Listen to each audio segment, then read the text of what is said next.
বীরভূমের সিউড়িতে বিজেপি নেতা গ্রেপ্তার বিজেপির সিউড়ি শহর সহসভাপতি দেবাশিস ঘোষাল। তিনি সিউড়ির ৬ নম্বর ওয়ার্ডের ১২৪ নম্বর বুথ সভাপতি। জানা গিয়েছে, এক মহিলার অভিযোগের ভিত্তিতে তাকে গ্রেপ্তার করে সিউড়ি থানার পুলিশ।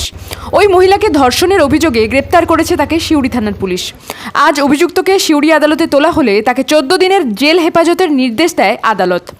ঘটনায় বিজেপির পক্ষ থেকে বলা হয়েছে, এটি পুরোটাই রাজনৈতিক চক্রান্ত, তাকে হ্যারাসমেন্ট করা হচ্ছে একজন সক্রিয় কর্মী।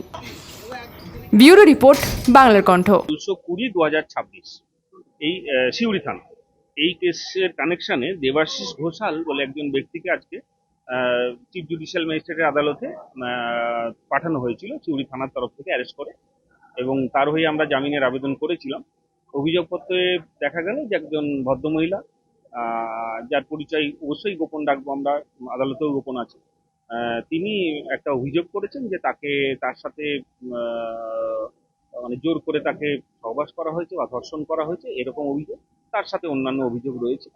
এখন এই দেবাশিস ঘোষালের পরিচয় হচ্ছে তিনি ভারতীয় জনতা পার্টির তরফ থেকে সিউড়ির টাউনের জন্য এলাকার সাংগঠনিক ভাইস প্রেসিডেন্ট।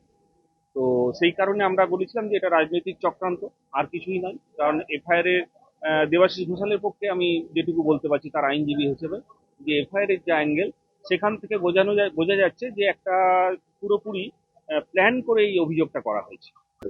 দেখুন, আপনার যে প্রশ্ন সেটি সর্বৈব মিথ্যা।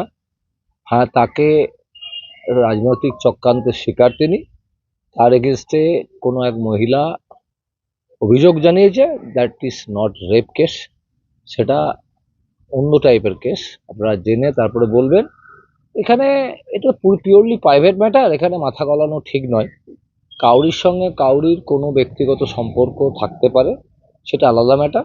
এবং তার যে পুলিশ মেডিকেল রিপোর্ট করেছে সেটাও নেগেটিভ এসছে, আপনারা জেনে রাখুন। এ কেসের কোনো নাম মূল্য নেই। সাময়িক হ্যারাসমেন্ট, রাজনৈতিক ষড়যন্ত্র তার সঙ্গে যুক্ত।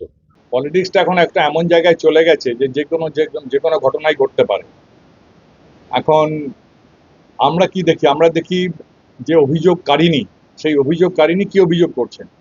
তিনি অভিযোগ করেছেন যে নাকি শুনলাম আমি যে ফেব্রুয়ারি মাসেও একবার ওনার সঙ্গে এইরকম ঘটনা ঘটেছিল, আবার এখন ঘটেছে। রাতের বেলায় তার বাড়িতে ঠকঠক করে তার ইচ্ছার বিরুদ্ধে জোর করে দরজা খুলিয়ে তাকে রেপ করা হয়েছে। এই ধরনের ঘটনা অত্যন্ত লজ্জাজনক ঘটনা।